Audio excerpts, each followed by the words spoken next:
CJ Stroud, man. Y'all boys know I'm effed up about CJ Stroud. CJ Stroud went second overall to the Houston Texans, and there's a lot of debate about if he was even better than Bryce Young. And you pretty much could say it was 1A, 1B, but for the Houston Texans, you are getting an absolute stud at the QB position. This man, CJ Stroud, already has been looking like a seasoned vet so far throughout training camp. This man has already dethroned Davis Mills, just like that. Who's surprised? And when you look at Houston, I think that Houston is going to be a lot better than what a lot of people are giving them credit for. You're going to have an elite defense with DeMeco Ryans being a defensive-minded coach and the young talent that they have on the defense side of football. So if CJ Stroud makes a couple of mistakes, he's going to have a defense that's going to be good enough to bail him out. And offensively, they may not have a lot of big-name talent around him, but I do think they have a good enough amount of talent for him to be pretty effective this year. You got Robert Woods, who he's pretty much on his last leg of his career. You wonder if he can stay healthy. But you got Tank Dell. Y'all boys know how I feel about Tank Dell. I done made plenty of videos talking about Tank Dell. Him and CJ Stroud already been hitting it off. He's been his go-to target so far. OTAs, him and Tank Dell been getting busy. They've been getting busy. Now, they also have another wide receiver that I'm really high on, and Xavier Hutchinson out of Iowa State. This guy reminds me a lot of George Pickens. So there's some young talent to work with. You also have John Mechie, who still pretty much is going into his rookie season. We can't forget about Dalton Schultz, former tight end for the Dallas Cowboys. He's also going to be really good. You got Dameon Pierce. You're going to have Devin Singletary, but mainly I'm more excited about Dameon Pierce because he was carrying me on my fantasy football squad. So CJ Stroud has some weapons to throw the football to. Now, the biggest question that most people are going to have about Houston is going to be the protection that they're going to be giving CJ Stroud up front. And most people think that the Houston Texans offensive line is dog water, and it's not. Houston's offensive line, what I'm about to say may surprise you, but it's actually pretty solid. You may not think that, but if you actually go back and you watch how their offensive tackles performed last season, and Laremy Tunsil and Titus Howard, I think they only combined and gave up 4 to 5 sacks total. Titus Howard, he gave up more than Laremy Tunsil, but his offensive tackle position is really good. You bring in Shaq Mason, who's going to be solidifying one of your offensive guard spots. Now we just have to worry about who the center is going to be and who's going to be playing that other offensive guard position. But for CJ Stroud this season, I'm expecting this man to have a really productive rookie season. If I had to give you a stat prediction, I'd probably say he throws for 3,800 yards, 24 touchdowns, and has 8 to 9 interceptions. He has elite accuracy. He has fantastic ball placement.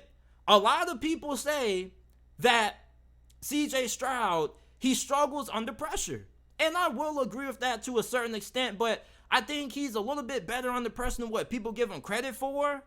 When you look at his ball placement, his accuracy, it was arguably the best coming out of this draft, even better than Bryce Young. Now, that's a debate for another day.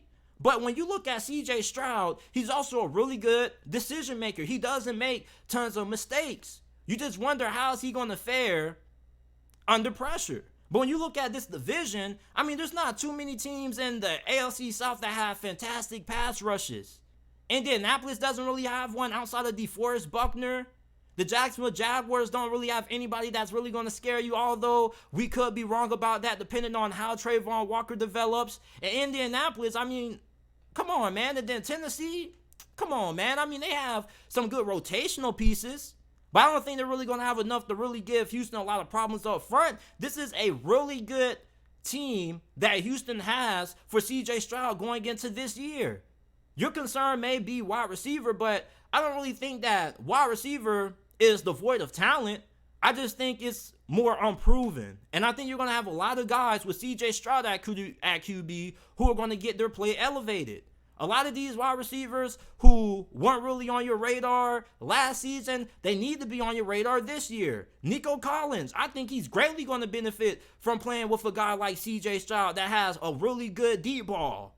Nico Collins, I think he's a really good 50-50 ball wide receiver. It's just that Davis Mills just wasn't able to get in the ball at times. CJ Stroud, man, with the wide receiving core and the weapons that he has, he's going to have the recipe to be a clear contender for Offensive Rookie of the Year. And if CJ Stroud ends up being as good as advertised, the Houston Texans, I've been saying it for the start of this offseason, ever since the draft concluded, they're going to have a legitimate shot at being able to compete for second place in this division and possibly be able to compete with the Jaguars.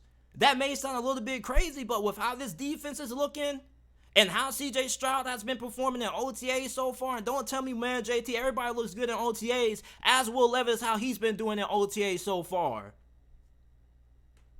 Okay, so when I look at CJ Stroud, I see a QB that's going to be really consistent. He's kind of robotic, man. Like, once this dude gets into rhythm, he's really hard to stop.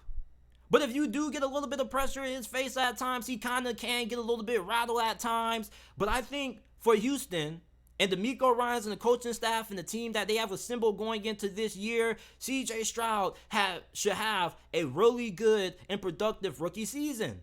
Him and Bryce Young, I don't really know who's going to end up having the better rookie year because I think both of them can be really good. I think that CJ Stroud and Bryce Young are both going to emerge as at least being top 15 QBs right out the gate.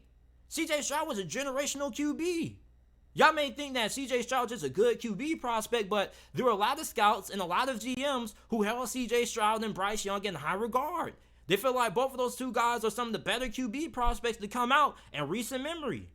So I think CJ Stroud, if you're a Texans fan, you got a lot to be excited about when it comes to how he's going to perform this year. You got a solid receiving core, not great, but solid. And you're going to have a lot of receivers who most people outside of Texans fans don't really know about. But come the end of this year, most of you guys are probably going to have them on your fantasy football squad.